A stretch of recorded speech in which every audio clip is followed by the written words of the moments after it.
فردوس جو تیرا ہے کسی نے نہیں دیکھا، افرنگ کا ہر قریہ ہے فردوس کی مانند۔ مدت سے ہے آوارہ افلاک میرا فکر، کر دے اسے اب چاند کی غاروں میں نظر بند۔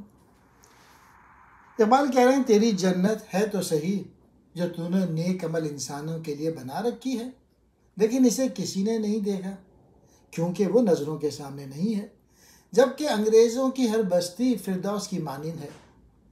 یورپ والوں نے اپنی بستیاں کچھ اس ڈھنگ سے آباد کر رکھی ہیں کہ وہ فردوس دکھائی دیتی ہیں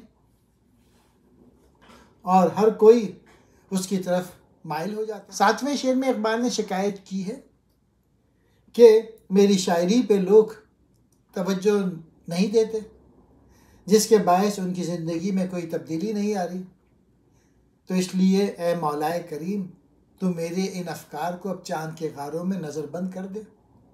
ان کا یہی حل بہتر ہے۔